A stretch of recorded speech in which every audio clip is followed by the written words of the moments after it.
This week on RSBANDB Update, it's time for the Nodon Front. Improvements for Magic are on the horizon with RuneScape's first Tier 95 weapon, the Staff of Armadyl. We run through all the hype, take note on a lore Q&A, and share our expectations.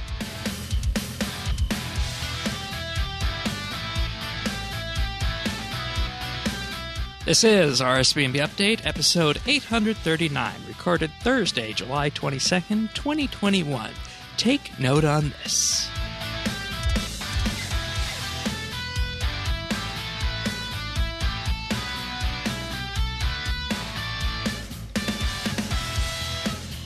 Hello, everybody, and thank you for joining us for another episode of RSBANDB Update. Tanis, you're back this week. You're back off your pontoon boat from the deep south.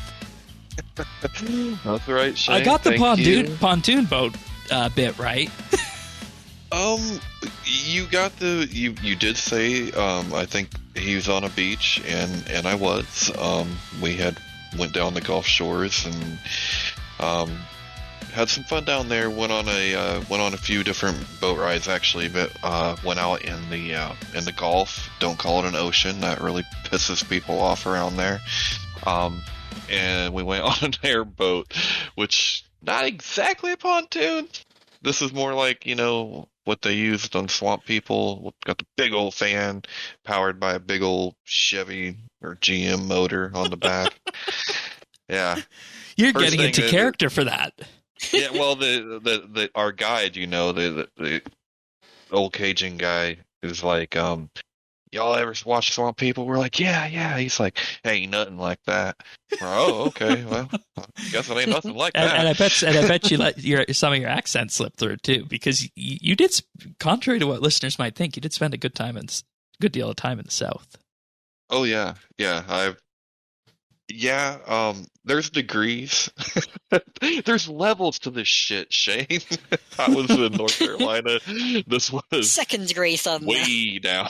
But a little bit more. That other voice you hear is Questcaping. Welcome aboard. We do have a lore Q&A, and you're very excited about what the impending release of Front 1 this coming Monday means in the grander scheme of things. You were very much looking forward to being on this one and bringing forward some speculation on this. Oh, yeah. Lots to pick apart. Yeah, it's been 4 weeks since City of Sintistan, believe it or not. And Woof. We're pushing in, and a few days after that, we're going to have the release of the Nodon Front 1, which, of course, as many people expected, is going to be the Jazz Front. And we have a whole discussion planned on that, including the lore Q&A and some patch notes and even a few questions. So if you want to follow along, you can find show notes at update.rsbandb.com. And of course, we also have the RSBANDB Discord at rsbandb.com/Discord. And I think the PVMers are perhaps the most happy out of everyone I've seen this week. Would you guys say that's a fair assessment? Yeah, pretty much. I would think so. Now we'll see if that holds true. I'm still a little leery that it's maybe not going to be difficult enough for them. No, it's not going to be difficult enough. Yeah, we but all it's going to be like way difficult for us because the last two bosses, I think Matriarchs, right, and even Raksha, were catered more towards middle, lower to middle PVM. Matriarchs are beginner. I'd say Raksha is a step or two above Araxer even. Mm-hmm. So, really? Yeah. See, I thought they were kind of not the same. Okay. No. But Raksha is definitely above where they pitched it. Yeah. Yeah. And the people were surprised about that, and they're being very coy about what the actual limitations of that boss is going to be and how hard it's going to be to actually kill him. Not falling into that pitfall again. No, but let's just have a look at this announcement trailer that came out last Friday. If you're listening on audio, enjoy what you hear. You can find it, of course, linked in the show notes at update.rsbandb.com. The fate of Gillinor rests on this very battlefield. But this is no war. This is a massacre. With each skip of the needle, my triumph draws closer. Your futile fortifications will falter, and the cathedral shall fall. Forged through suffering, my army knows no mercy. Jazz commands me to reclaim the eggs, and so your forces must perish. The pathetic false prophets you have deified will lead you asunder, and all shall fall in my wake. It is time.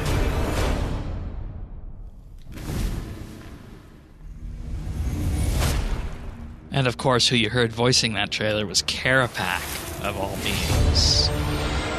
Launching July 26th, the Nodon Front. But the worst was still yet to come.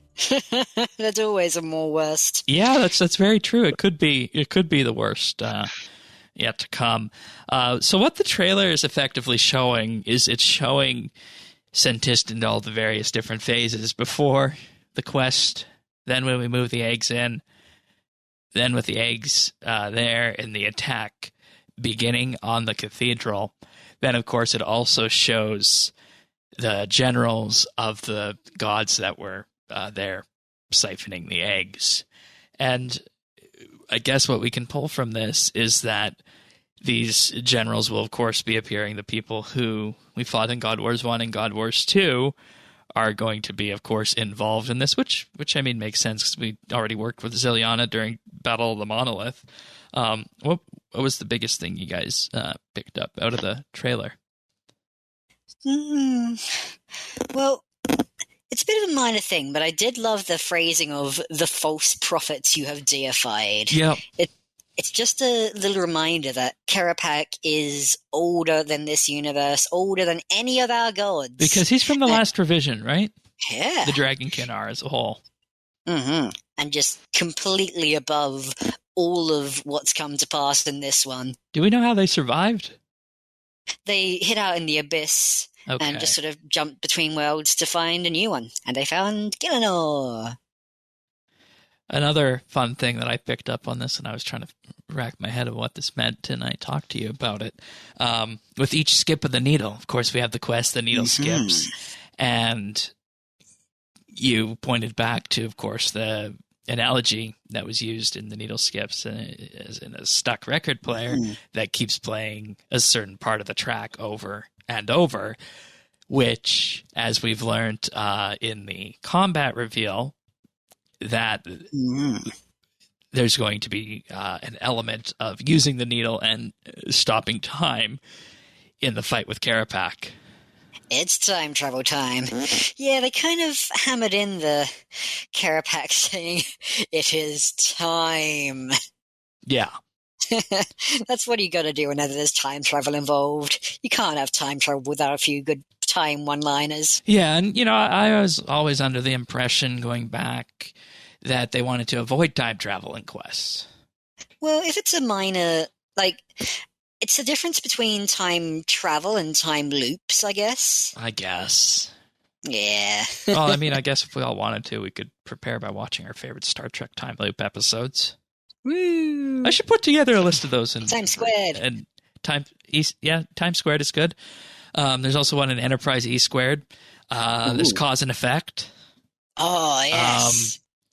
There's one of the early episodes of Voyager that I'm blanking on the name on right now, but there's lots of time loop episodes like that you can kind of pull on, and we'll have to wait and see what happens with the Nodon Front. But this trailer released last Friday, put out purely to build hype. We didn't really learn too much about it, what was happening until this week. There was also another video they did this week about a dev diary, so to speak. Is there anything you want to talk about with the trailer before we move on to actual pieces of reveal here? Yeah, it's worth noting that the reaction to the initial trailer was kind of, okay, this doesn't actually show anything. I want the stuff. Yeah.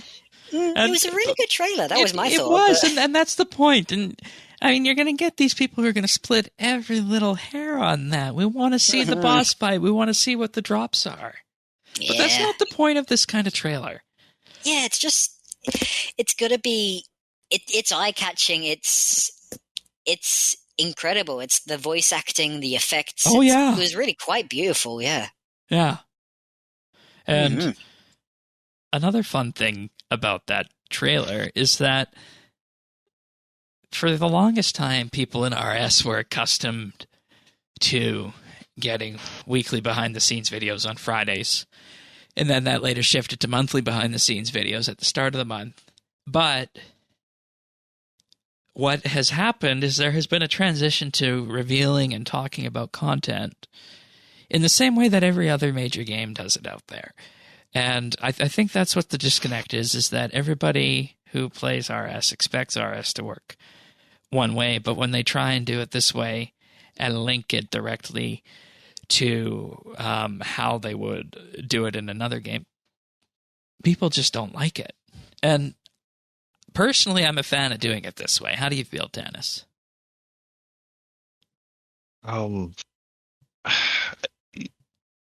I think this is a good mix of building just enough hype without making it too big.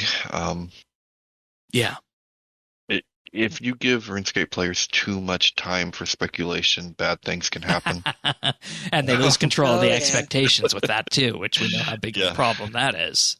Yeah. Mm-hmm. So I think this is a pretty good formula that they have going on. Well, let's move into the actual content reveal here of what was shown with this. And the Dev Diary video, I just have a few comments actually about the Dev Diary video before we talk about actual content, because we're on the video vein right now. And one of the things that I caught with this, and I talked to you, Questscaping, about, is that everything that was shown in this video about in regards to the Dev Diary is not how you play RuneScape, because RuneScape is of course the top-down point and click, but all the camera work in here. If somebody would have seen this, somebody who plays a different game is going to have absolutely no idea what kind of boss fight they're walking into, because what you're shown here could very well have come out of World of Warcraft. Let's be honest, and that's the level of quality that we're at nowadays, and that's a good thing. But anybody who is new to RS is going to be shocked when they get it and start experiencing this, because the trailer is going to look nothing like the actual gameplay in terms of the mechanics. Of course, yes, it's all an engine, but the mechanics won't. Yeah. I'm really glad you brought that up, because I don't have a problem with that. It's good marketing, but go ahead. Well, but the one thing that stood out to me more than anything else was, I was like, if we ever could throw away the whole point and click thing, look at, and I just couldn't get over. I'm like, this could operate like every other game I play, only it would be so much richer, because it has all of the other stuff. It has all those skills. It has all these. It just made me want something that I know we'll never have. Something to aspire to, eh? Yeah. I guess. Also, looking at the video, a couple of other little key points here. This was first time since before COVID began that we've actually seen inside the Jagex studio. They used the live stream set for parts of the video, talking with Jack and Ramen. I believe that's who that was in there, which was nice to see, because you sit and look at these guys on their Zoom screens for the better part of a year, and you forget that they have this beautiful set in there. And I've been wondering, when are we gonna be able to get back to those kind of live streams? Be nice to see them all in the same room together again. Yeah, it would. So I'm hoping for that. But that's the first thing. But another thing you pointed out about this trailer is that about the 50-second mark, there appears to be a visual cutscene showing the destruction of what was Anachronia. Yeah, so it's interesting to have that in there. Yeah. You've suddenly got these scenes of just destroying, just absolute laser beams out of the eyes, destroying the Orphan city on Anachronia. Did we know it was Jazz that did it before? I think so. I think there was a Desperate Measures cutscene that depicted it through murals. Right. Oh, God, that was a long time ago now. Yeah. I remember that now.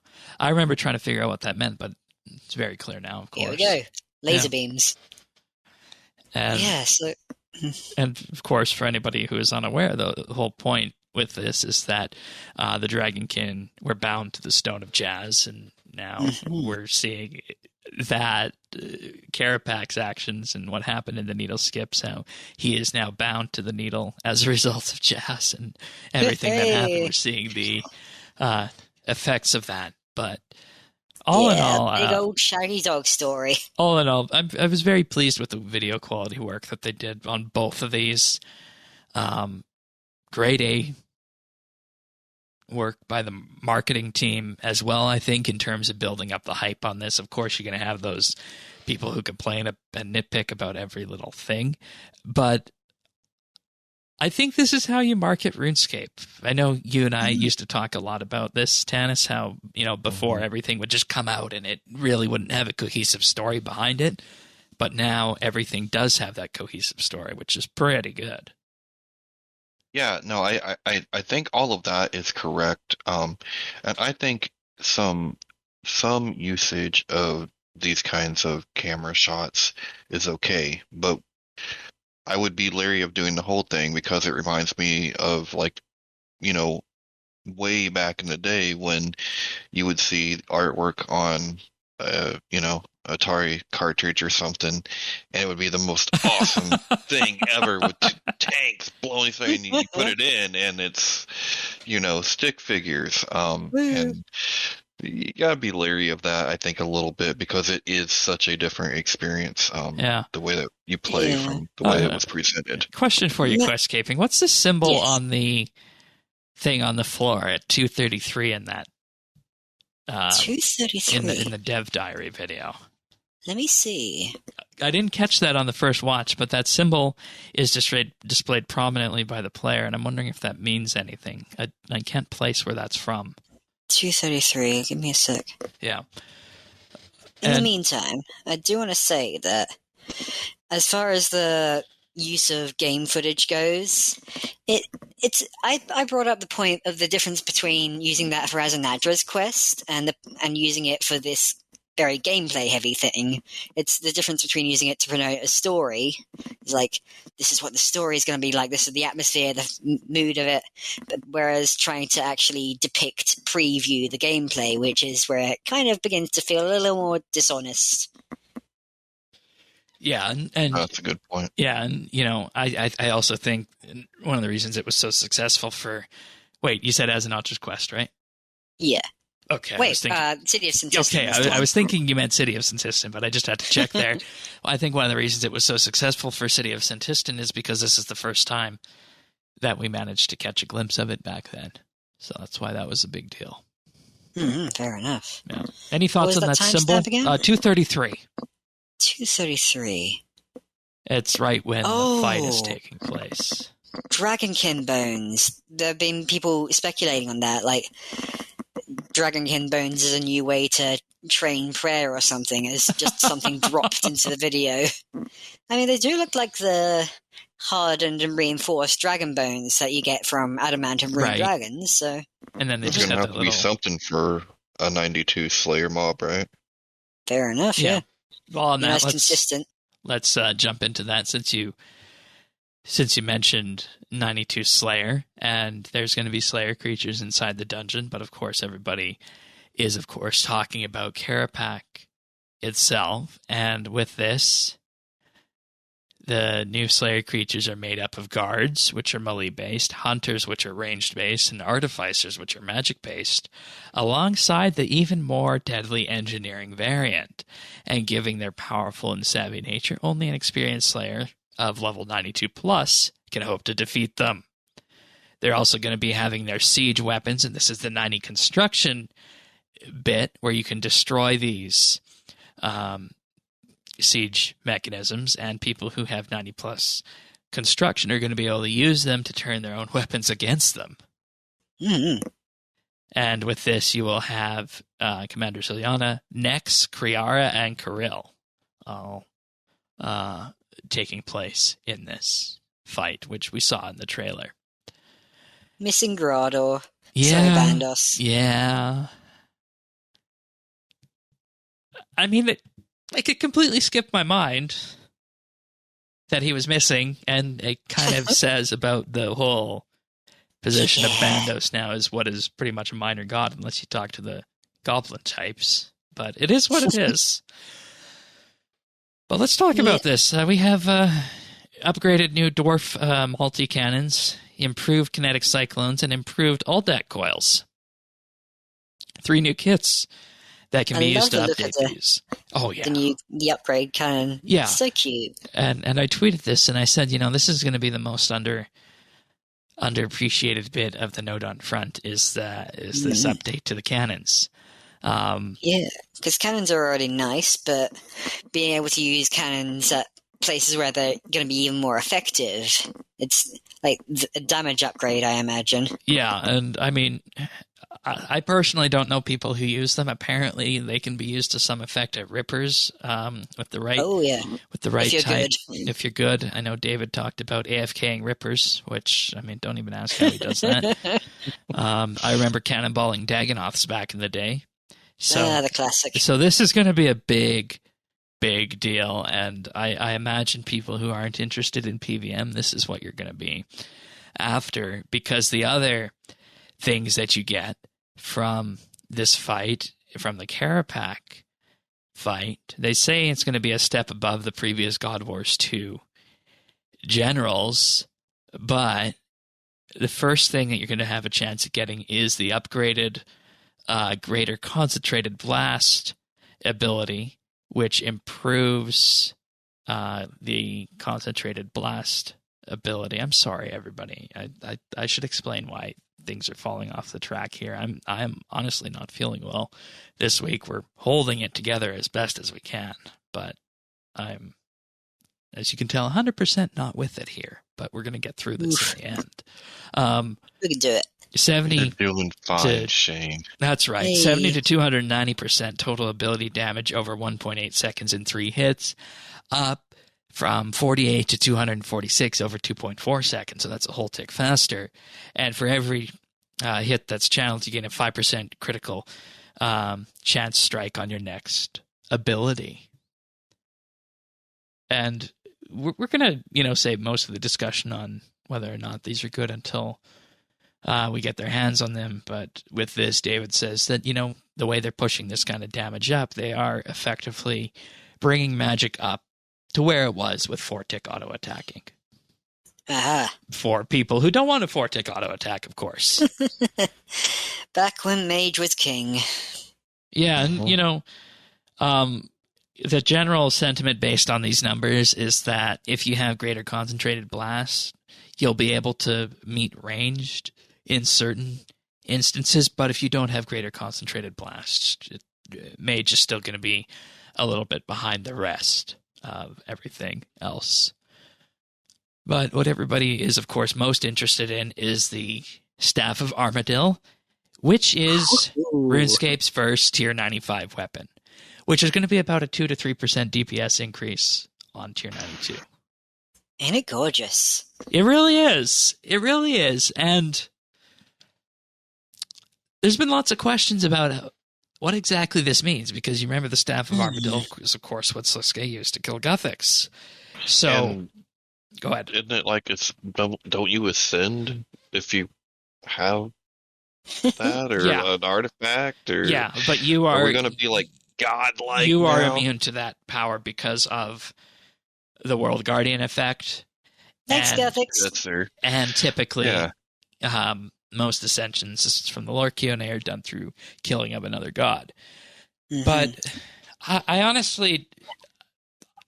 do we think that this is going to be the actual Elder Artifact version, or is it going to be some other kind of I version. think yes, but also there's my idea, because it's split into 3 parts is how it gets dropped. I've seen. I think that was something to do with the concept art that was being shown, or the model itself. It gets split into 3 parts, dropped in 3 parts, and I think maybe you can only ever put it back together imperfectly, because we've had other cases of Elder artifacts being shattered, like the blade, you find bits of it sparking in Guthix's cave. The Stone of Jas, we've got a few bits of it, and they do handy skilling things, but they're definitely not blowing up the wilderness tier power. So you get the staff in 3 bits, you duct tape it back together, and you've got a tier 95. It's not bad, but it's not what it used to be. Yeah, and another thing I'm hoping with this is that there will be a skilling requirement for it. Let's just not drop the pieces. Let's actually use our skills in some way to put this together. Well, I think have to skill for it. See, I think that's right on, though, because archaeology, you then would restore it. Oh. Good point, yeah. Like a Tetra compass. But Carapac has the staff right now, so presumably it'll just be damaged when we kill him in hard mode. And that's a key point. You can only get this in hard mode. Mm-hmm. Yeah, that's making me think that hard mode is just going to be the hardest thing in the game right now. It's like a 3-phase... Yeah. 3-phase fight. Hard mode has an additional phase on it. I wonder if it's going to be closer to if it's like a Nyx kind of fight. Oh, it could be. And, solo next tier difficulty, eh? Well, I mean, they said that the general without hard mode will be just a tiny, tiny bit more difficult than the God Wars 2 generals. Yeah, I'd say Solo Nex is harder than soloing any of the GW2s. Yeah, I would agree with that.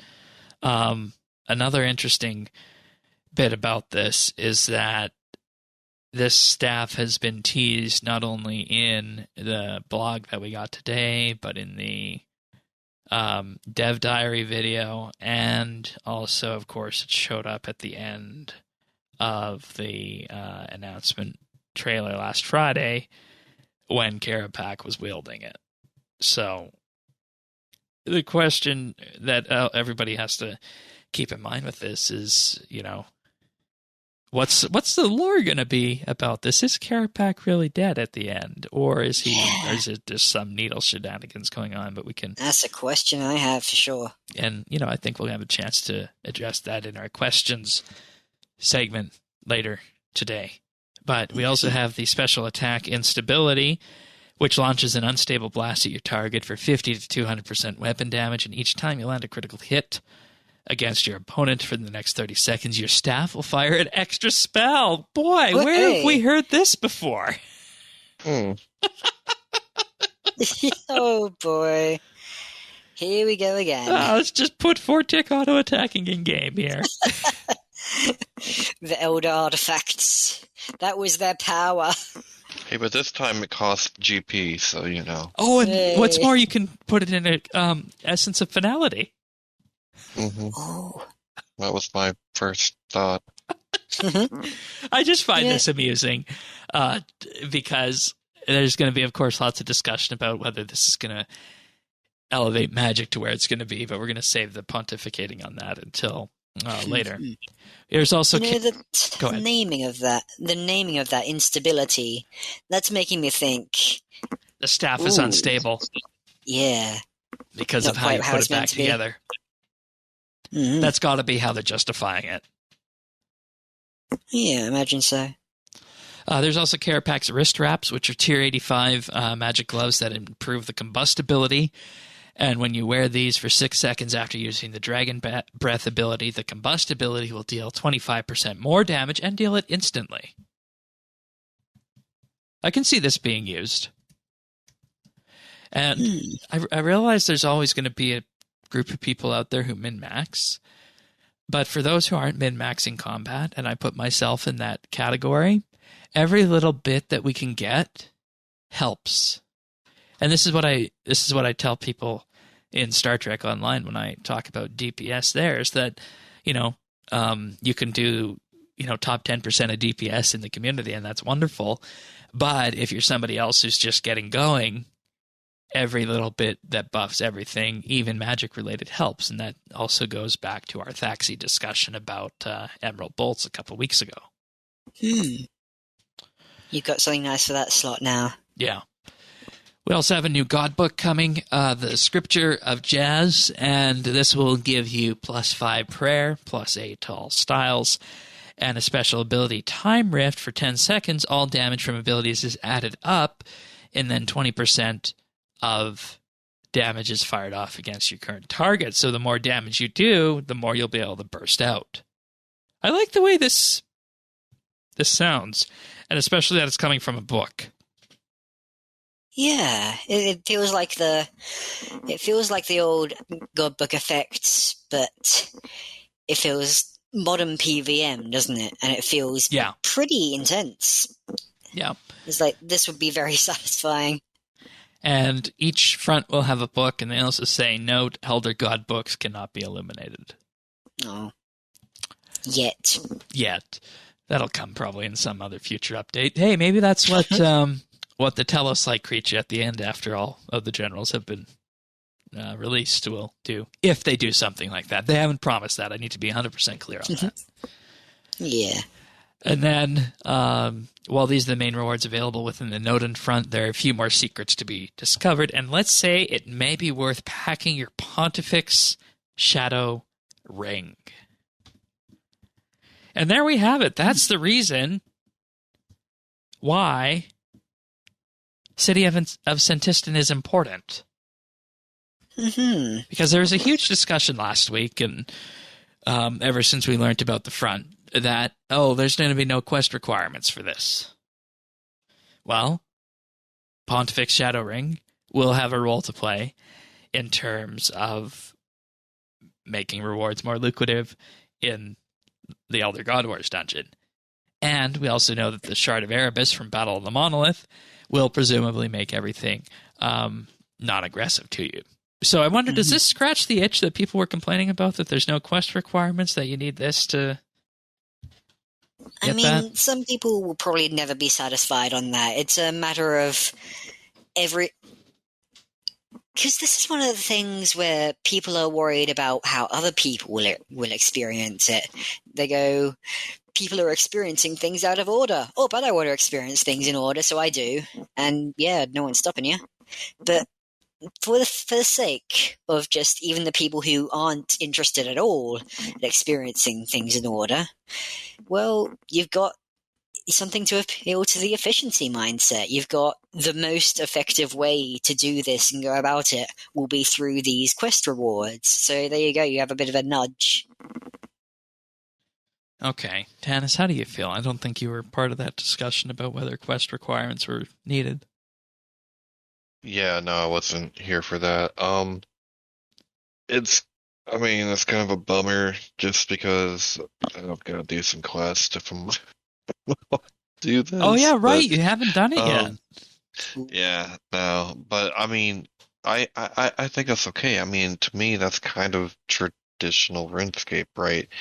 And since quest rewards always suck, now you get a boss that you might get a good reward from. So, what's more RuneScape than that? This is your reward, the possibility of a better reward. Yeah. And you need to do a quest in order to gain access to it. So, and, I think that sums it up nicely. And, there is always going to be that question of prestige associated with whether or not you need hard quest requirements. But the way things seem to be going is that, everybody should be able to experience this content regardless of what quests they've done. And, if you have done Battle of the Monolith and City of Sentistan, you'll find it more lucrative and have an easier time. So one more thing. Go ahead. I did see something on the RuneScape official Discord. They were saying that there is actually going to be an active nudge when you're trying to enter the dungeon for the first time. Let me see. Yeah, Rowley was saying, on entry, there is both a push to players who have not completed the quest yet to do so in order to gain context, as well as the pool aspect of the quest rewards being very useful to the content down there. So the push is apparently a bit of a message saying, hey, you haven't done the quest yet, you should think about doing so before you enter. So I think that sort of assuages the worry that people might stumble in accidentally and miss out on contextualizing content they would have wanted to do. Yeah. Okay. We also have a free death week coming up with this, so it's going to be a good time for us to PVM, and we are doing another roundtable next weekend on that. So last time I took down the big spider, and who knows, maybe this time it'll be Carapac. So have fun. Next up, following from that, actually, is there any other questions that you want to go through here, lore-wise about, or no, we're going to move on to lore right now, but any other questions about the front and what we've had so far? I think we're good. Alrighty. So there was also a new fangled thing they tried. Discord has these things called Discord stages, and what it is a way of effectively setting up a podium so people can register to their interest to speak. And they did this for a Q&A. You were there. I listened after the fact, and I think it turned out quite well, right? Yeah. I really quite enjoyed it. I like the authentic nature of it, of the JMods taking the questions directly rather than being pre-screened or having a host that is moving on between topics, because this was just more of a natural kind of discussion, kind of like we do here. Yeah. So it's just the lore mods themselves being able to address directly. Yeah, that was good. So we're what I was thinking. Go ahead. It feels like the RuneFest lore Q&As. Yes. Yes. It has that very authentic feel, the same sort of feel as being on the side stage, because I've been to a few RuneFests. They always have the main stage, which is all the big announcements, and then they've got the intimate little side stage where you got a few JMods around, just chatting about the more niche topics and answering questions directly. And this is what that felt like, being able to be not on the same level, but relatively and I think you closer could, than a stream. And I think you could do this for any topic that you wanted to. So, so I'm excited to see more of it. And I feel like for a hypothetical digital RuneFest, this would be an amazing way to go. Mods Jack, Raven, and Rolly were there, and there's even some pre-stage chatter where I just got a kick out of this. Somebody asked, when did we start working on this? And Jack said, some devs I've heard of, work 2 years in advance, but he said, since my children were born, all time and space just merges into one indistinguishable mass. I measure things based on what I watch with my daughter. And Mod Raven says, you're really selling being a parent. I know what he's talking about. It's just, when I was in school, I measured everything by what year I was in, or grade for you Americans, and after that, it's just sort of been, oh, okay, things happen at some time. Things happen. Yep. But, okay, so there was a longer gap between Desperate Times and Azanaj's Quest as they wanted there to be. And the main priority with doing Azanaj's Quest was actually to reestablish their position in the storyline and make the Elder Gods the threat they were, because before that, they were very abstract. We had the Heart of Stone Elder Gods that were not a threat, and it was a different kind of question being asked back then. And Heart of Stone was much more low-leveled and was intended to be a stage setting up the knowledge of the Elder Gods for a wider range of the audience. And from that, you wind up with Desperate Times, Desperate Measures, Azanaj's Quest, and then City of Sintistan, where we're at now. And they said that the problem, should it ever happened, was that before Desperate Times, the threat was non-immediate, and the goal of the entire storyline going forward was to bring that threat into the present and make it imminent. So They were pleased that they got to answer the question about who actually destroys the world. Is it the elder gods waking up? Is it the younger gods absorbing all the life to hatch? Or is it the younger elder gods themselves? And from the cutscene in As in Udra's Quest, we know that it is indeed when the elder gods hatch. Now, I'm going to move on to the questions. You asked a pretty interesting question in there. I didn't get to hear you ask it, but you did ask it. And you said, were the Nodon designated as fighters as well, or were there combatants from every other creed, or is it just a matter of other Dragon King creeds not being particularly restrictive on what people do and don't do? And the answer to that was that it's a mixture. And the original thought was that the society would be built up around different ideologies. But of course, with any ideology and group, there are different people within that group. So I think that's a fairly anticipated answer, because just like any society, right? Yeah, it's interesting to hear about the structure of the society because, well, introducing the Nodon and Augra last year like they did, there's immediately going to be questions about, whoa, okay, who are they? What's their deal? And what's the deal with... Because we only knew about the dactyl previously, right? Yeah. So why are they split like this in the first place? Yeah. And it's interesting. Rolly was saying things about the different philosophies they're based on, the Nodon very much being the pragmatists, and maybe a bit more militaristic as a result of that, but the people who are there to get things done, basically. And he was saying also... scientists, of course.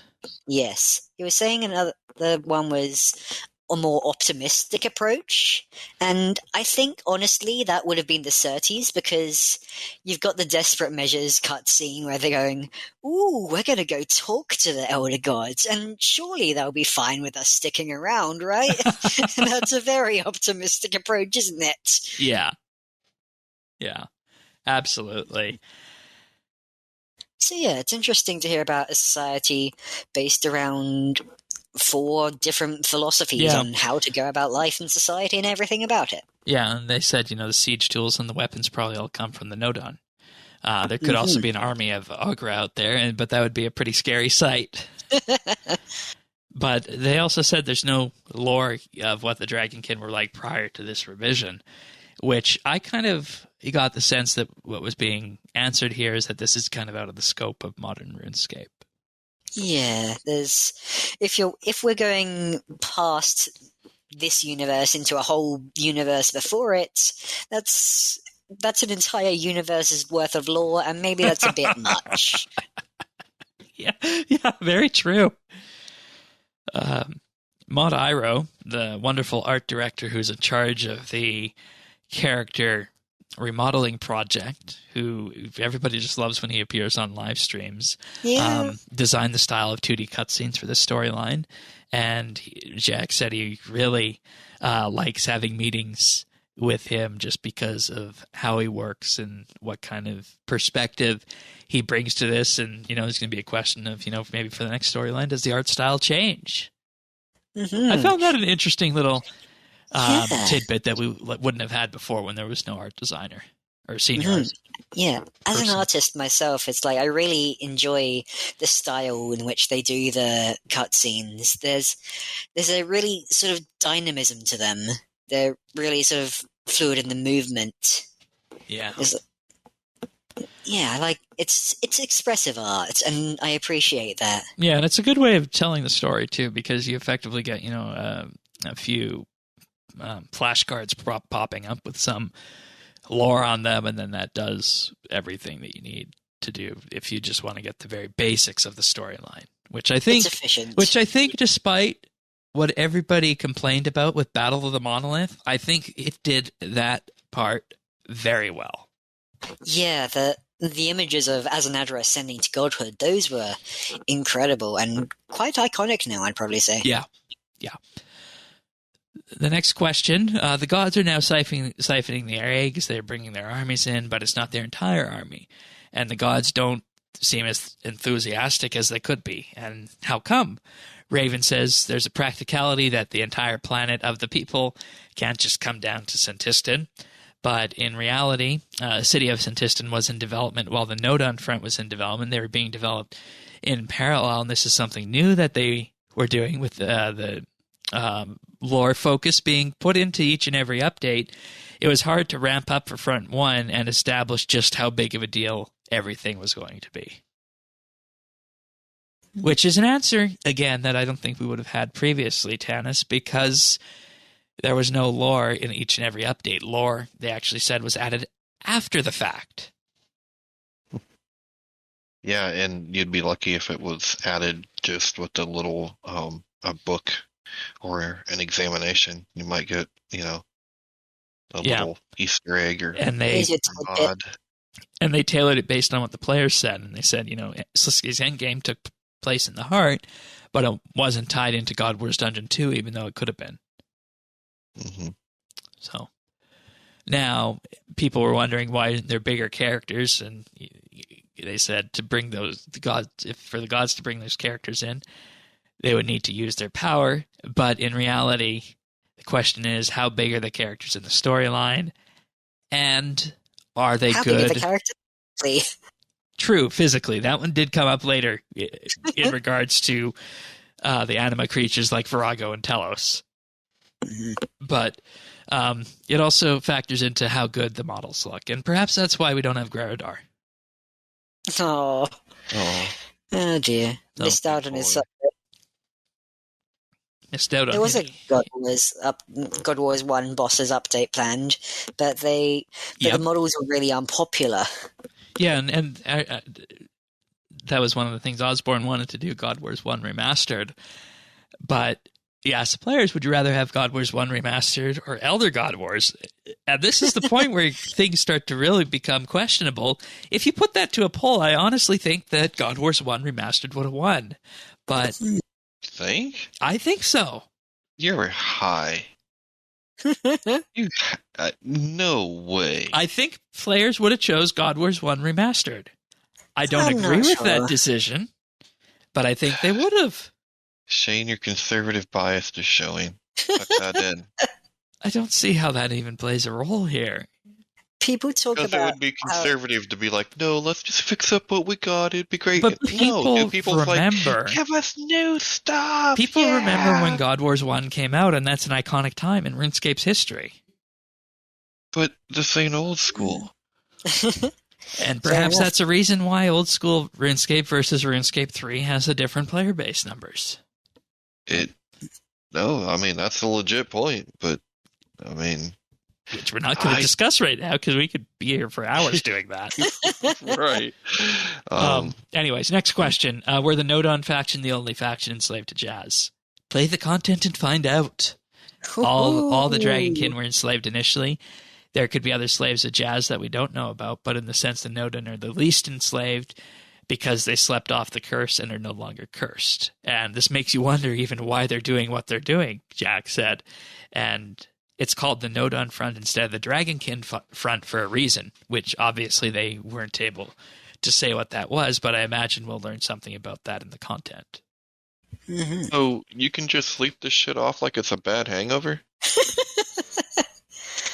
Well, they basically woke up like after Karapak and got Stoner Jazz Kablooey. It's like, oh, he dealt with it. Great. It's nice to wake up and have all your problems solved. Yeah, and there's some resentment there on the other faction's part for the Nodon doing that, but yeah, that's a rather. I'm not sure whether that's the phrasing, but it really sort of intrigues me what's going on there, because clearly it was what happened in Desperate Measures. The Nodon got enslaved because of Karapak, but there's potentially other stuff going on there. I want to see what's up with that. Right. And this was actually an interesting thing that came up, and I'm jumping around a bit now in the chronology of what happened on the stream, but there was initially a different ending for Desperate Measures, an alternate ending that will not be spoiled. And that led to the question, how far back in development was it decided that Karapak would be an Elder God General? And they decided this last summer. It was before Desperate Measures was finished. And they knew that one of the stages was going to be designing who the general should be. And as soon as they heard Jazz was involved, it had to be Karapak. with that, they also had an alternate ending that wasn't used, but the ending, of course, that we have was changed to allow Carapac to become that general, and it's partly why there was no boss fight in Desperate Measures. And without having a boss fight, the quest felt light on gameplay, so that's where the Dinosaur Tower Defense game came in from. Mm-hmm.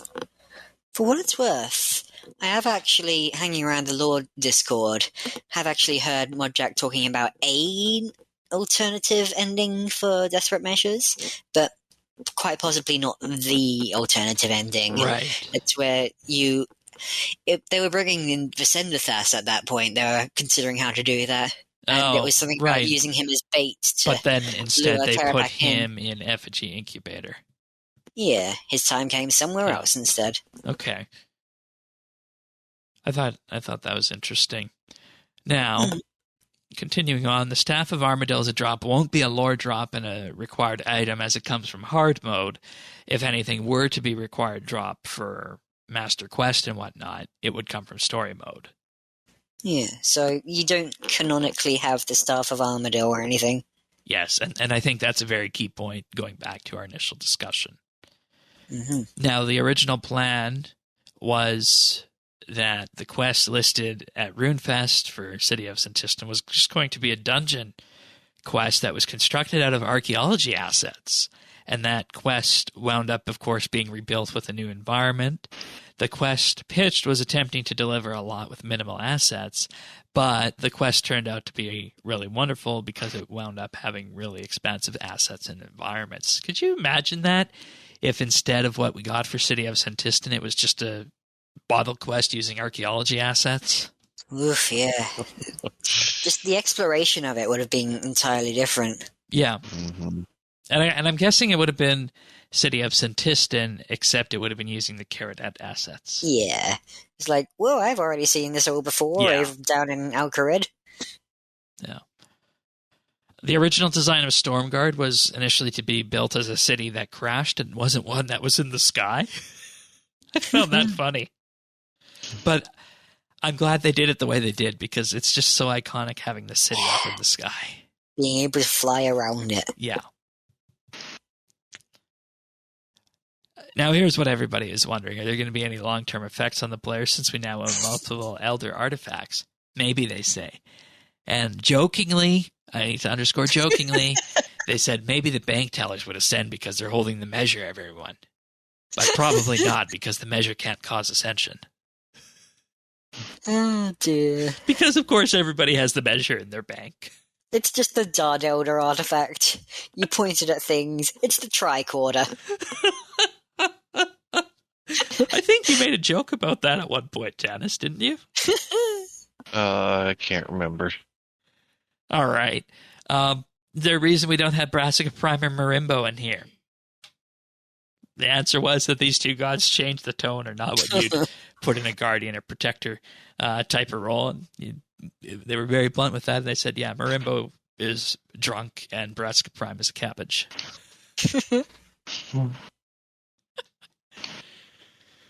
Aye. Brassica Prime has enough anima already. He doesn't need to siphon some from the eggs. That's right. And Maud Raymond is still very excited about the needle and the upcoming boss fights. And one of the options in Desperate Measures that they were toying with was going to be the ability to destroy the needle. Mm-hmm. Ooh, that reminds me. I swear I've seen some of the art somewhere where the needle appears to be held together, like it's got cracks in it, but glowing yellow cracks. Oh, maybe that's what happened there. Maybe that was some early concept art on that. Then somebody asked the simplest question everybody was wondering about. Will Zaros return? The answer to that, play the content, and I was very pleased with the answer to this one, that we can't talk about future content. Get out, wait for him to come back yourself, eh? I can't tell you guys how long I've been waiting for this to be the go-to of any JMod who's talking. because, for the longest time, it seemed that it was up to the individual project owners of the JMods. Then it was up to the individual teams about if they talked about it. But now the blanket rule is we don't talk about upcoming content until it's announced. Good. I think this is something they needed to do for a while. Well, yeah, this should lead to less unfinished business. Exactly. Mm-hmm. Exactly. All right, and this is something is actually going to be up on the topics for monthly bit after we garner where the Nodon Front might be going. Nobody has predicted where the storyline is actually going to end. And I was thinking for one of the monthly bit topics we could do for August would be to get a bunch of lore people together and have that discussion about where it's going to go. Conspiracy brainstorm, hey? Yeah. That would be fun. Woo-hoo! Like, I imagine if we pull some people together, we could probably figure it out using logic and whatnot. The little brain box. Yeah. Yes. The stream was... Carapac is Q. Oh, God. I thought that was Sliske. Yeah, Sliske Q. Wait, are you talking about Q from Star Trek or QAnon? QAnon, Shane. Oh, okay. I'm a little more topical than that. I thought you were talking about Q from Star Trek. No. Star Trek is topical. Star Trek is a topic. It really is. It really is. It really is. In Desperate Measures, Charos tells us that the World Guardian effect is from Shadow Anima. Will that let Azanadra bypass the World Guardian status and being able to hurt us? There's a more complex answer to this because it's not that you get the power from Shadow Anima. It's a complicated mixture of Shadow Anima and the regular Anima woven together. There's no further answer going to be provided to this because underscoring the word may find out in future content. But we know the World Guardian power is effective against Shadow Anima because when we dealt with Raksha, the player is not killed. And Azanadra doesn't have too much Shadow Anima in him because he does not kill nearby humans, so he's by far less shadowy than Raksha is. He's not a walking radioactive bomb. Yeah, that's a good way of describing it, honestly. I already talked about the anima constructs of Virago and Telos, but the short answer is that they're just too big to put in the city of Sintistan for this, and chances are by the time they knew what was happening, the threat would be done because they react so slowly. I don't know, Telos doesn't seem to react slowly when I'm fighting him. Very true. And since Shadow Anima is toxic to the Elder Gods, what would be stopping us from hiding the eggs in the Shadow Realm? Now, the distinction was made here, and I think we were questioning this when Zaros disappeared into the monolith, but we learned now that the Shadow Realm and Shadow Anima are not the same thing, and they're not exactly comparable, but they do have something to do with one another. There are human mages who can go into the Shadow Realm, but those mages, for example, also wouldn't survive into Raksha's if they went into Raksha's chamber. Then Moderaven talked about what about doing other things that some players have suggested, like if I quote, yeet the eggs into space. He said we have to assume the eggs have some protections, and that would make the Elder Gods right now very mad. And assuming the Shadow Realm had enough shadow to affect the eggs, it would hatch, then before killing them, potentially making the outcome worse. Woohoo! Yep, let's not try that. Nope. All right, so before we move on to patch notes, give me 3 quick bullet points what you're looking forward to next week. Let's start with you, Questscaping. So I'm personally looking forward to seeing how Carapac as a lore character exists as a PVM character. There's a lot of that in there. It's like, does he die for real? I think this is pretty much the first time we've had a very, very lore significant character as a boss fight and in a story sense. Like, I think they were saying at the time of Raksha release that this is our most lore-intensive boss ever. And, well, I think that's decidedly been one-upped because here's Karapak, been in the lore since 2012, I think, and yeah, this is a pretty significant event story-wise, and there's no avoiding that. And how is that going to go down? Is the potential cutscene going to play into that? What we saw glimpsed in the video of the Jazz going laser eyes on Orphan? I'm just wondering how that's going to turn out. I also want to see how this potentially ties in with Effigy Incubator. That could be... Yes, because Effigy Incubator ends September 1st, right? Yes. So that could be in the update itself. It could be in the end of Effigy Incubator. Because there's already been a bit of a tie-in with Karapak. There was an update a few months ago in the Effigy Incubator where Vicendithus was saying that Karapak had shown up, just of Jazz's volition, as everything he does these days is. And why was he there? Picking up something, wanting to see Vicendithus in himself? We gotta find out. We gotta see. And yeah, I want to see what the Nodon stake in this really is. It's like even in the one piece of promotional art they showed at the end of the more artsy trailer, the real trailer, they seem a lot more eager than you might expect. And that goes back to that question that was asked on the stage Q&A. Why the Nodon instead of just the Dragonkin? Mm-hmm. I want to see what their deal is. Yeah, that's very, very true. And, we also saw the needle in there and exactly what the heck is going on. And, I think my biggest thing is that this is a boss fight that iterates nicely on what we've seen of the stepping up from the matriarchs to God Wars 1 to God Wars 2 and then this. That's number one. Number two is that I don't want RuneScape to become that game where things are teased and then everything that comes out is, in a way just so grand that it's kind of not believable, how we kind of get for anybody who's watched as an example in modern Star Trek.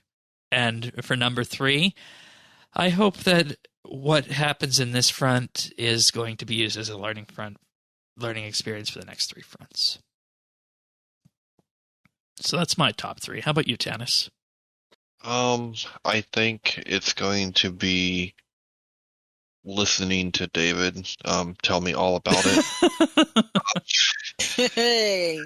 Hearing Shane talk about like, I did it and be all excited. No, I'm honestly looking forward to the story. I think the whole Karapak angle is interesting, but I mean, at this point, I think he's going to be treated as kind of a sock puppet, right? Like it doesn't really matter what happens. Well, he is under control of Jazz, right? Well, exactly. So how attached are you? Like he's just an extension of her, right? So I don't think it draws the heartstrings in quite the same way. All right. But yeah, that's what I'm looking forward to, is just answering some of these questions. And then, well, I guess that would be for the next time. But I want to see, now that we know Dragonkin, if Dragonkin, which you would think was still like her special forces, her the strongest asset, what possibly could be after that now. Right? Oh, yeah. And well, these aren't quite as powerful as the other Dragonkin. They've been taken right from the beginning before they got all their Stone of Jazz upgrades from hanging around with people using the stone too long. And plus, we're not going to be dealing with Jazz on the other ones. This is the Jazz front. The other ones are, of course, going to be full Wen and Bic. So logically, by extension of that, one of them, perhaps the Tsar? I don't know. Most likely. That's a scary thought, the honestly. Tokar, yeah. Jazz too. Yeah. Anyways, moving on, Prime Gaming this week. If you're Amazon Prime member, you can pick up a whole new boatload of goodies, as well as a number of DLCs are now available on Steam that you can pick up, because it has been 8 months since Steam launched, and you can pick up the Tea Time DLC packs, which include the Beastromancer outfit and a fancy clockwork penguin pet named Brewster. One of these packs also includes 12 months of membership, 100 bank spaces, 75 treasure hunter keys, and the RuneScape orchestral collection as well.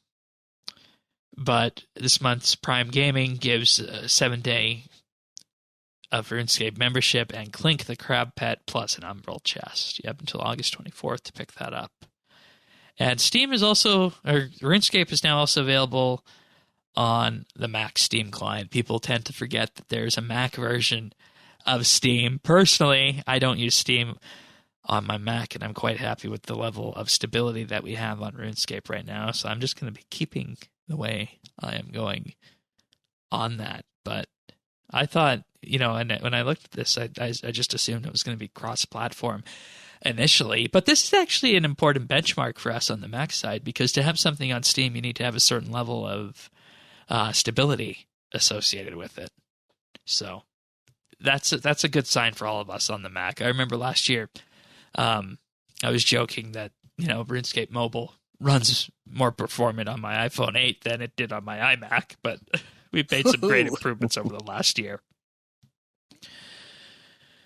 Alrighty, we're going to move on to patch notes, but before we do that, I'll just thank some Patreon supporters this week. I'd like to thank Andrew C., Arvids L., Brock H., CGB 900, Christian S., Chunk the Monk, Cook Me Plonks, Danny C., Diana, Drama Free, Dream Delayed, Duramax, Jade Gizmo, Jason S., Kesky, Lucky Ducky, Nate the Great, Nora, Pernasius, Rastafa, Renhawk, Ricky A., Samuel F.L., Scott D.S., Soupfinder, Stabeve, The Bears OP, The Naked Captain, The Lion, Tom V., and Zant. Thank you, all of you, for your support. It truly means the world to us, and I was already kind of saying what some of our monthly bit ideas might be. That's going to go up on a poll this weekend, but for as little as $1 a month, you can gain access to the entire back catalog of monthly bits, and that includes very fun ones such as our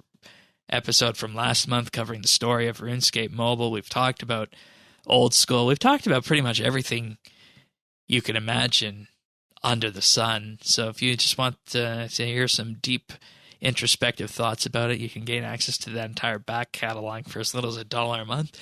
We also have the VIP tier, where you can gain a special rank on our Discord, and I mentioned on the podcast at the start of the month, in addition to everything else. And of course, for $5 a month, you'll receive a shout-out each and every week on the podcast and exclusive access to the outtakes that we use to build the clip show. And rumor has it that there might be one of those this week from pre-show.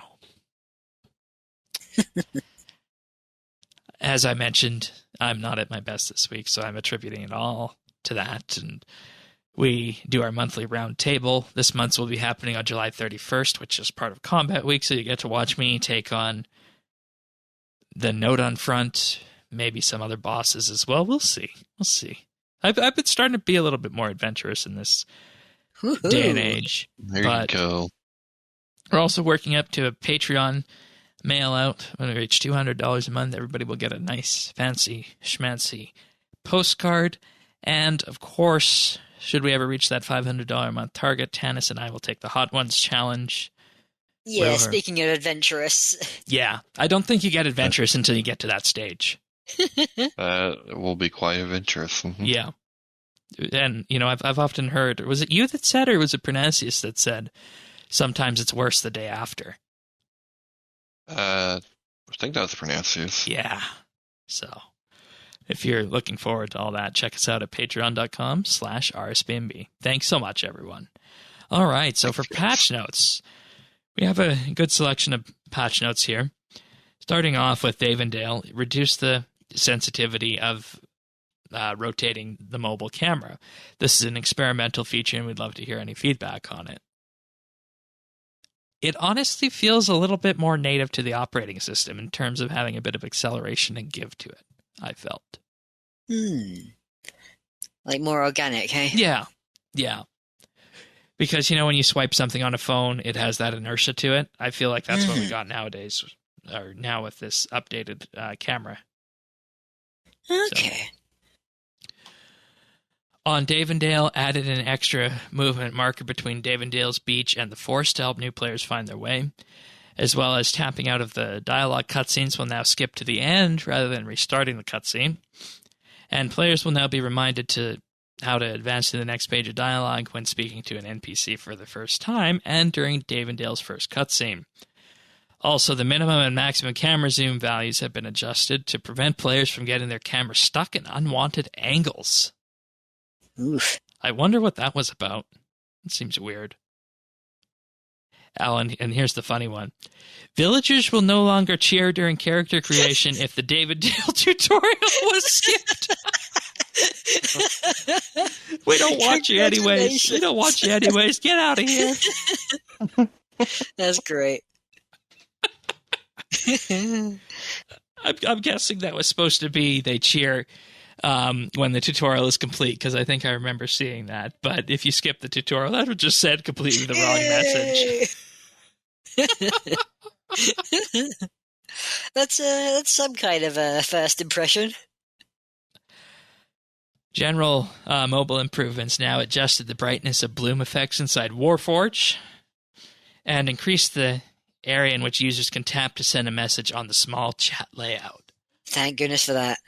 Yes. Yes. Yes. Yes. But there's more with this. The quest list will no longer over-truncate the longer quest names on mobile. Semi-tapping on the newly opened menu interfaces will no longer close them, and users' names and titles will display correctly on the home menu. And the patch note of the week, in my view. It is now possible to save different font sizes for the chat window on PC and mobile. Yes. Nice. You know, I was actually complaining about this on Reddit, which is not something I do very often, so... But yeah, it's... I couldn't see the font size very well on mobile, so changed from 11 point to 17 point, and there we go. Blown up nicely for my eyes. I logged onto desktop the day after, and it was blown to the high heavens, and good God, yeah. I do not like this at all. So yeah, now I get to have the best of both worlds, and thank goodness for that. Yeah, and you know, you definitely want to do this because most people don't have these huge phablet-type phones. Most people have something more moderately sized. So this needed to happen. Tanis, do you change font sizes in-game, or is it something that you don't pay attention to? No. The interface scaling does pretty much what I need when it comes to that. All right. Now going back 6 years. Raids was 2015, I think, when the grouping system came out. The group invitation window now has an X button to close it. They did it! Woo! We're on a roll. I know. When this grouping system came out, it was absolutely horrid. They've improved it since, but this is one thing that still did not exist. The invitation did not have a little X on it. There was no way to make it go away and mind its own business. Well, you can finally tell people to get out. Yeah. Now, this is a bit of a weird one. Graphically updated the Saren Crystal, Dark Crystal, and Ironworth Elite Warrior cosmetic outfits. Huh. Graphically updated how? I don't know. They've just been released. Right, and you know, when I tried them on after completing the act track, they looked fine, so maybe it was some little edge issue that I wasn't experiencing. Glitch. You will now receive a warning message when attempting to use a Dwarven tool in resource mode on a defined location while the shared knowledge buff is active. Boy, that's a mouthful, isn't it?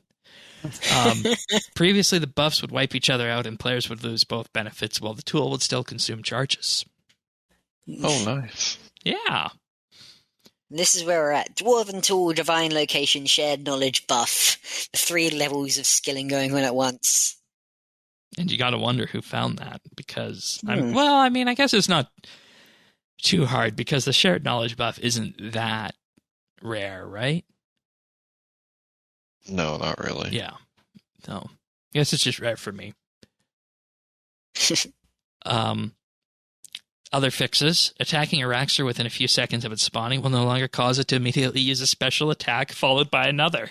Yes. Been seeing people just absolutely die insta-deaths at Rax. Just helpless the moment they turn up. Yeah. Graphical fixes also to the Kadarn and Heffen Ranger outfits, also in that Yak Track category. And special attack energy will no longer be decreased by 5% when leaving combat, while in legendary or legacy combat mode. That's a weird one. Though, you can see why it's a problem, because legacy combat mode, you're supposed to start with 100% special attack energy, and then it just fires off when you use it.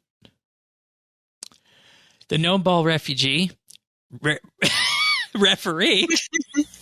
Oh boy, from the Gnome Ball Wars. I finally escaped the Gnome Ball pitch. Please take me in. Look after me. The Gnome Ball referee has had a stern talking to about stealing players' personal gnome balls and will now correctly return them after they leave the pitch. That's just absolutely hilarious that something like that could be happening. I'm just wondering where I got refugee I love from. the phrase sometimes. The set effect for Lens of the Disgraced equipment will now trigger correctly. And we have a couple of fixes to the Cease ability, which were needed after last week. The Cease ability will no longer cause players to forget their main target, which was causing unintended effects. And the Cease ability buff is now correctly removed after attacking again. Woo. And when you look at those ones, there's a world of untold stuff behind those. There's a world of untold stuff behind those. And without these changes, that ability was pretty much useless if these things happen. So, all right. I believe that's it for the patch notes, except for using quick chat phrases in clan chat will no longer cause crashes. But overall, I think it was a fairly acceptable patch week, Gnome Ball refugees aside. So, there we have it, folks.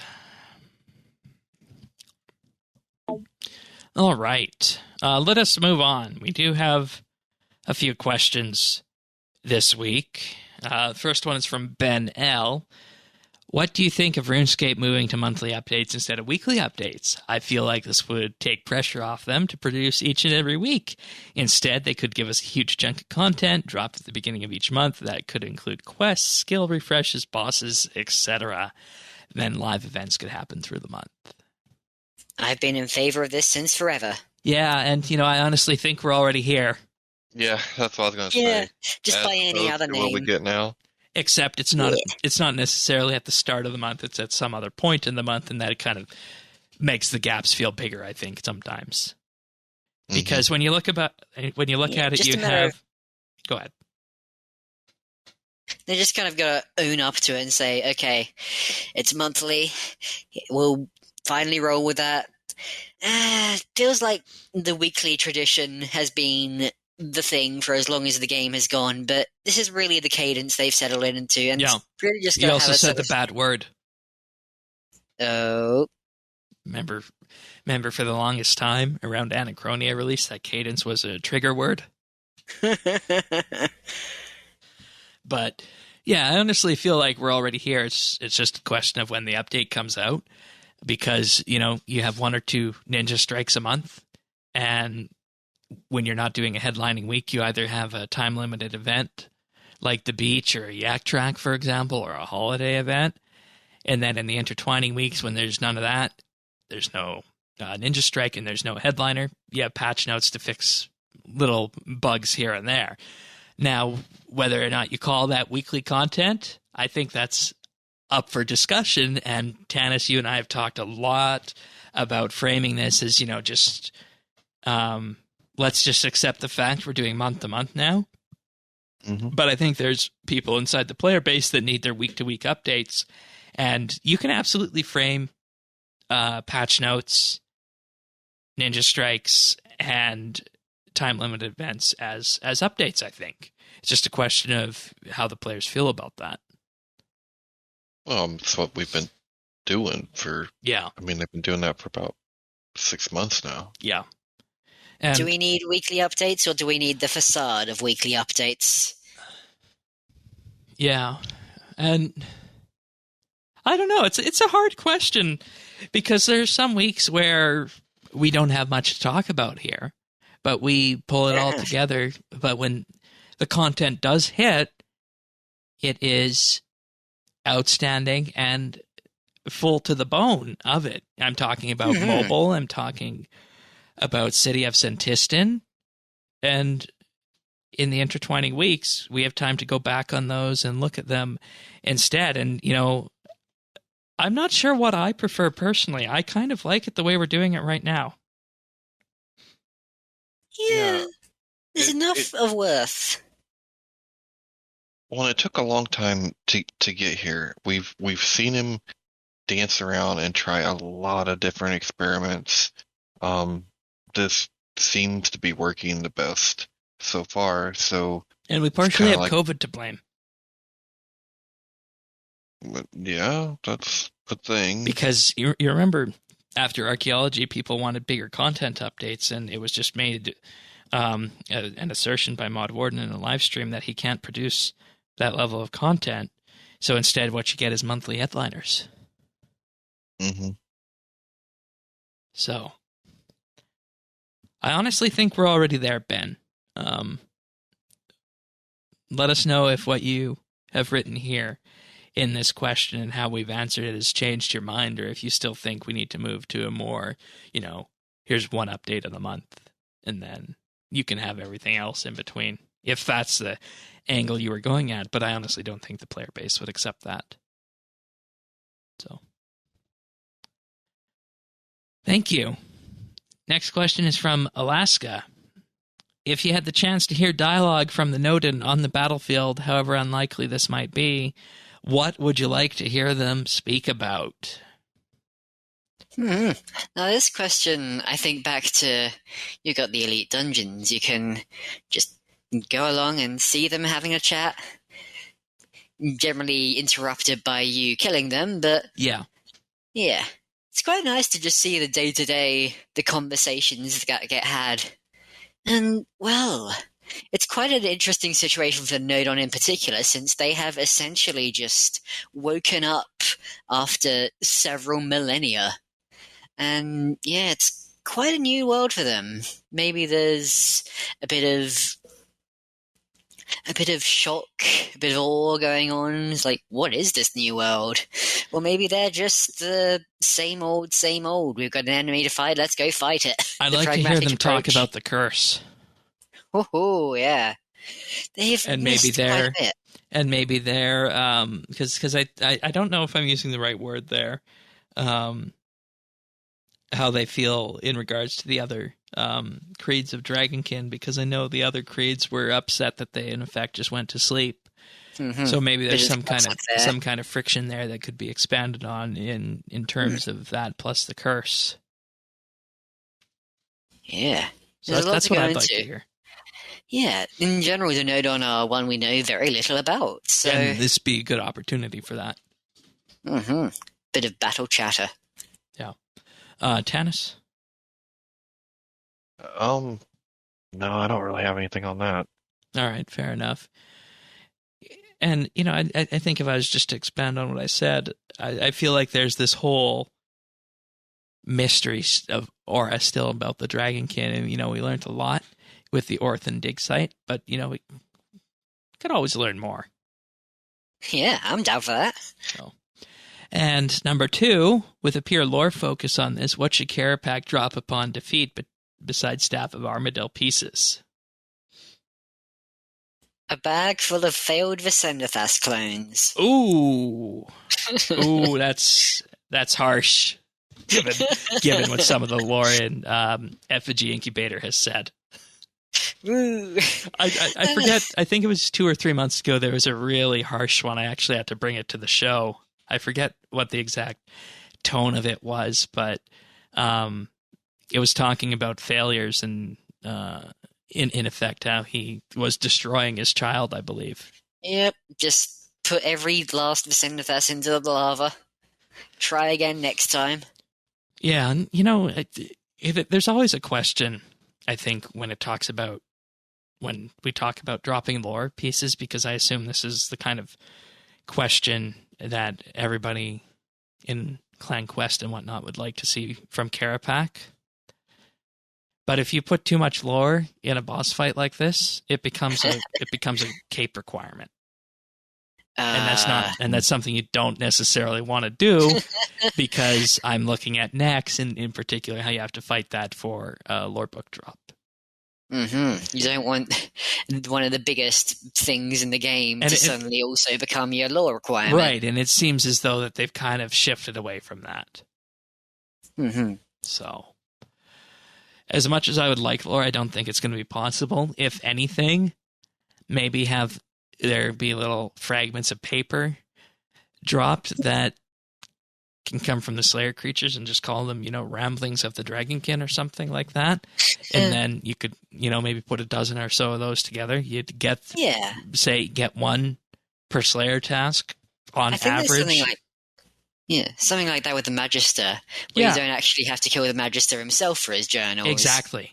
And you initially did need to kill the Magister for that, but it was patched in later that you could just kill the corrupted creatures in the Sophodum dungeon. Hey. So there's no reason that can't be done here. Thank you for the questions, Alaska and Ben. If you guys want to send your own questions in, you can email us questions@rsbnb.com. You can leave us a DM on Twitter or reply to us when we put a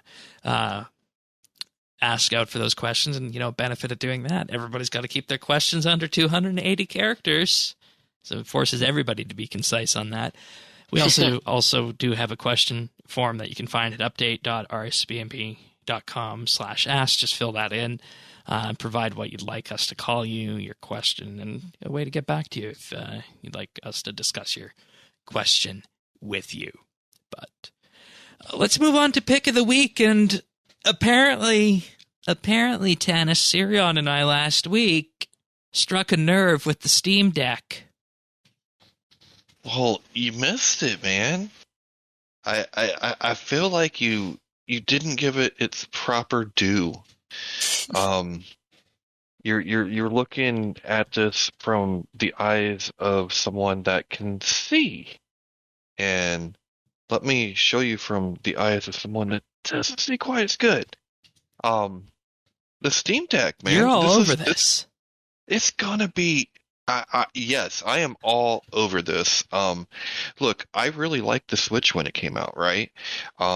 It was a fun, nice little handheld. I like how you can just pop it in the dock, plug in the HDMI. It was really nice. And remember that when the Switch came out, one of the criticisms of it was people said, "Oh man, 720. Come on, man. Like everything's 1080. Like at least, come on."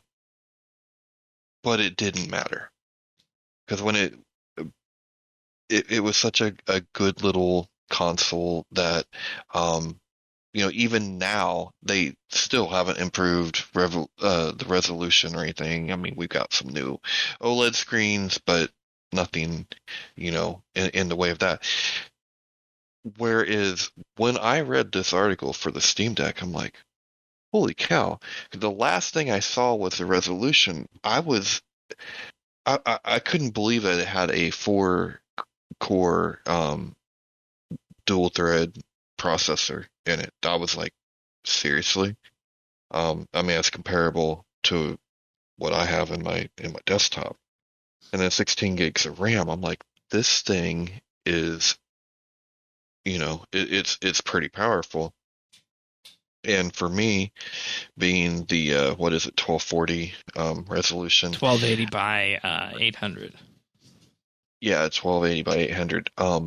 I don't see a lot of the small details like that.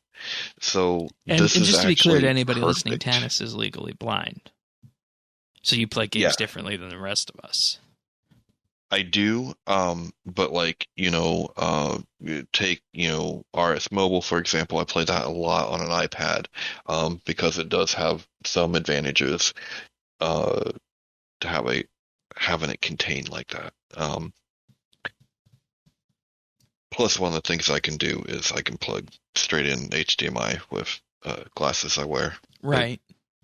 And this does have HDMI out. Yeah, this thing, it's got a lot. And here's the other thing, like with the dock, mind you. Right. But you can you don't even have to use, I think it runs Windows. It can run Windows. I was going to say, you don't have to use what comes with it. You can install Windows. Guess what happens with Windows? Now you get to play Game Pass. So you can you could have access to two of your biggest game libraries that you have. That's the other thing that was the selling point for me was, you mean I now have access to the hundreds of games that I have bought from one sale or another. My Steam library by far is the biggest game library I have. It doesn't take up any room. I don't have to have a shelf with 50,000, games and stuff. Like, very nice. And I can access it anywhere with the Steam Deck. So, I hope it turns out to be as good as what the ad is it's going to be interesting to see how the touchpad works for games that don't have controller support. And yes, I am looking at you, RuneScape. Yeah, and I thought, and I wonder in those cases whether, if there's a mobile version, if you're just better off to download the mobile app, because if you're running Windows, probably could do that, right? RuneScape Mobile is only on Android and iOS. Oh, Android and iOS. Oh. Yeah. Well, it's Android to begin with. I think. It's Linux. Or Linux. There you go. Yeah. Linux. Okay. But yeah, lots of reasons why I'm very optimistic about this. Had it came a couple years earlier, this would have been a major competitor to the Switch. But even now, I think it is a very thoughtful alternative. This is a handheld for PC gamers, and there's just really, I can't think of other ways that you've been able to ever interact with your Steam library. Which one are you going to get? You going to get the base 64 gig where you need to use an SD card? Oh, yeah. You're going to get the 256 gig or the 512? That's the only thing I don't like about this. I don't like the way that they're tiering it. Right, like and they you do can't with add phones. an SSD after the fact. Yeah. You can only use the SD card. Yeah, but the SD card, I don't really have a problem. Though they're small, they're cheap. I think that's the route I would go. There's, I think that's the route that I'm gonna go. Just because $350 is a lot more reasonable than the higher, the 500 and some price. Yeah, and we struck quite ready to commit to that. Great deal of controversy in this week with that, and we were doing the production for the show, and I said pick of the week, and you said you didn't, but you were really over the Steam Deck. I said okay, so you did that. And you weren't on the show last week, and for the longest time, people might not be aware, Tanis wrote gaming articles for Informer, and you covered a lot of things there. You've done lots of retro gaming. You've done sales of that kind of gaming hardware. So this is something that is your wheelhouse, and you didn't have a chance to talk about it last week, so I thought we'd just come back to it because it's good to have both sides of the story on this. So. Oh, absolutely. Yeah. I mean, I can remember, I remember going back before the Switch came out, and writing about it and being very hopeful and completely surprised, at how well that it really did turn out. Now, of course, Nintendo has... You were locked to Nintendo on that. Their ecosystem has a lot of IP, with it, but yeah. I think it's the access to the library that is one of the big selling points to me, for this device. It's not going to be as appealing to people that aren't PC gamers, right?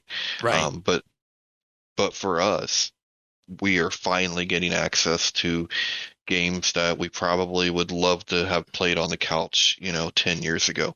That's the other thing you got to think when it comes to, like, yes, Microsoft is doing a pretty good job of backwards compatibility now, but the ultimate backwards compatibility is PC, right? We can play stuff from the 90s all the way to 2021, right?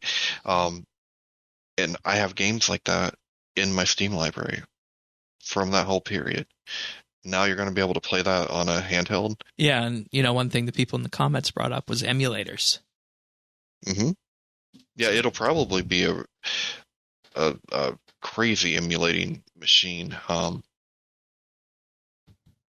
trying to think if it would be I think RetroArch would definitely, you could probably definitely put that on there. I know there's a Windows version. Well, there you go. You could do that. Yeah, and or even if there's a Linux version, you could do that too. So yeah, and that has like every emulator you could ever need on it built in. Alrighty, Steam Deck version 2, or rather, discussion 2 on it. Thank you, Tanis. Thanks, Shane.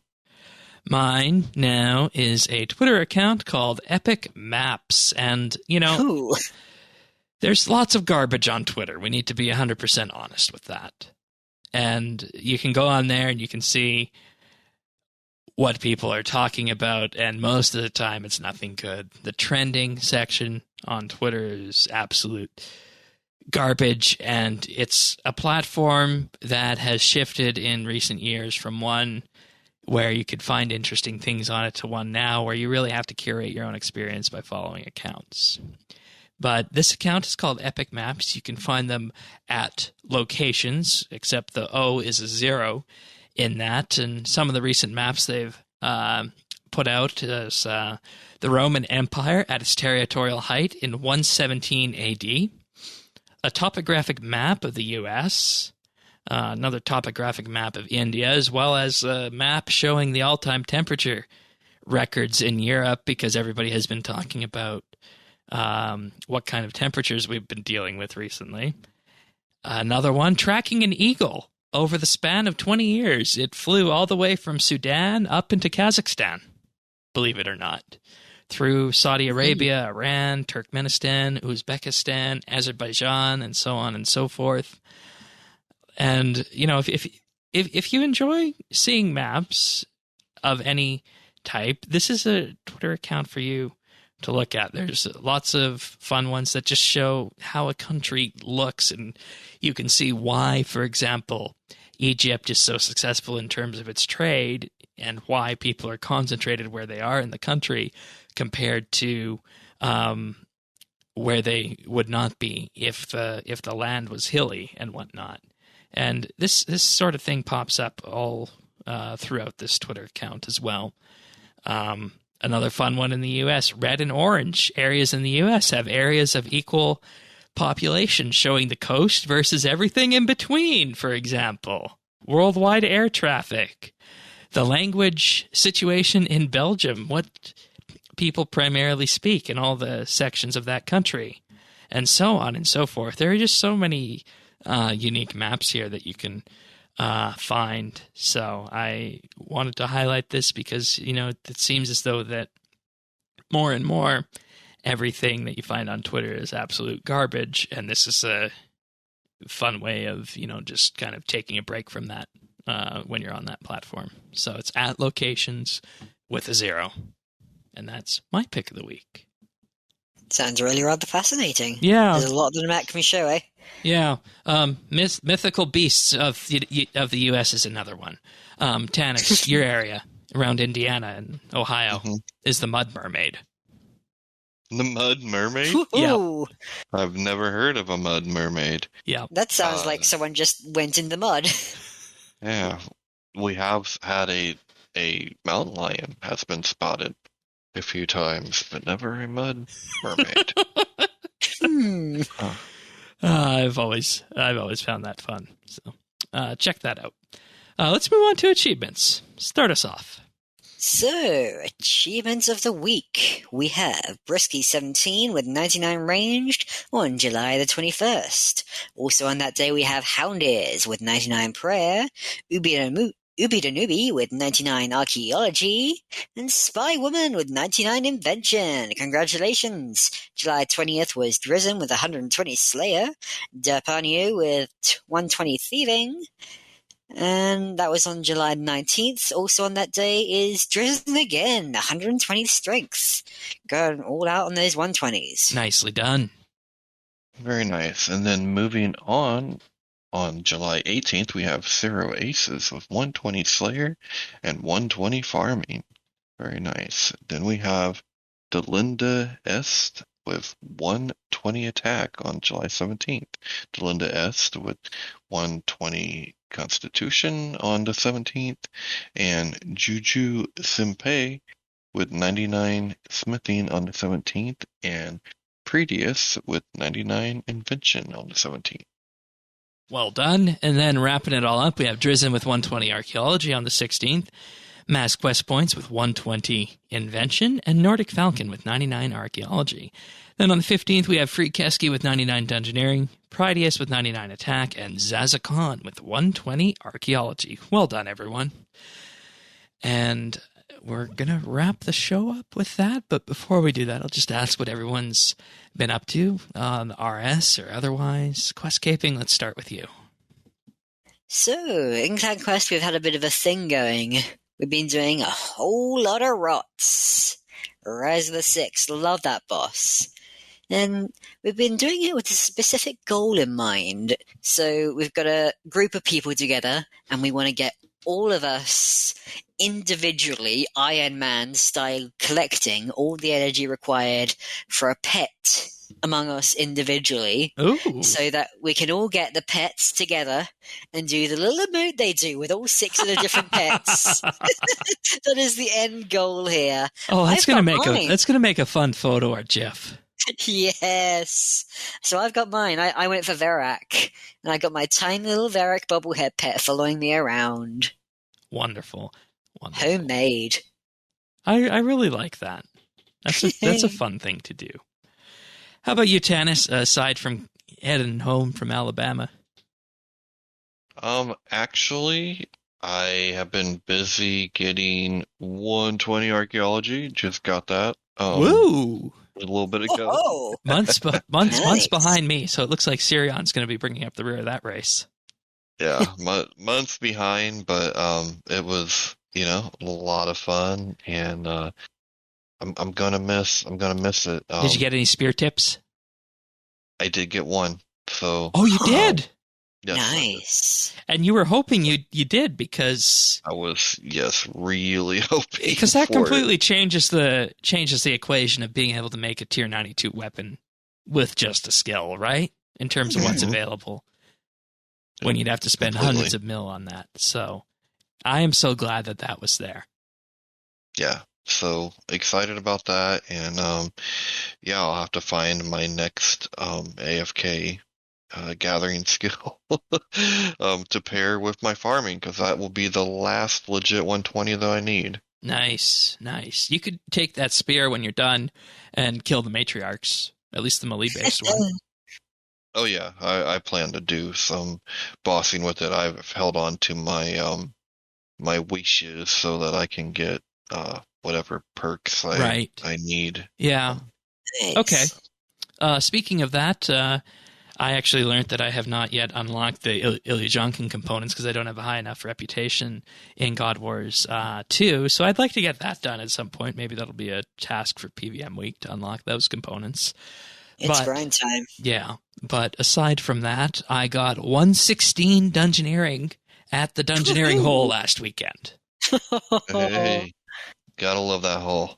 Yeah, we had a discussion about the ethics of it last week. You had a whole lot of fun, eh? Yeah. We really did. And, you know... Yeah, go ahead. I got a few of my Dungeoneering levels from that, but not all of them. Some of them from genuine Dungeoneering with clan members, and I enjoy that, but I don't always have time to do it, so for those other levels, in the hole it is. Yeah. And see, this is the thing. You, of course, miss out on any lore drops that you'd get, but at this point, you can just go to the floors after that and pick them up. In total, over the span of last weekend, because, on the weekend there is no temperature limit at the beach, so you can just go nonstop. I got 3.9 million Dungeoneering XP last weekend. Oof. Damn. Yeah. That's what you need to do, yeah. Yeah. But aside Don't from... worry about the ethics of the whole. Yeah. But aside from that, I also have been working to complete the final breeding logs at Manor Farm. I just have the yak and the spiders left to do. They're all configured to provide shinies, so it's just a question of crossing the fingers and waiting right now for spiders and yaks. So that's what I've been up to. I am oddly looking forward to the Nodon Front next week, believe it or not, which is weird to say as somebody who doesn't normally PVM on that. So we'll just have to wait and see what happens on Monday, but I think it's going to be a very, very interesting week in terms the power of including lore and everything, hey? Yeah, that's precisely it. So, but of course, we'll be back next week. David will be on the show. We'll have the full rundown of the mechanics, the drops, what it means for the PVM meta, and of course, for the future of the Elder God Wars dungeon and any lore ramifications that should come to it. But if you want to get notified of when that episode arrives, just subscribe to the podcast.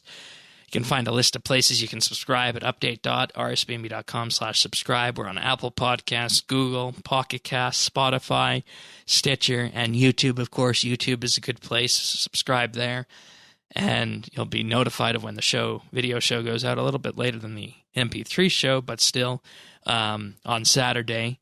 And we also publish nibbles there. So give us a subscribe, give us a like if you enjoy the podcast. It helps ratings out. And with that being said, we'll be back next week for another episode of RSBANDB Update. Take care, everyone.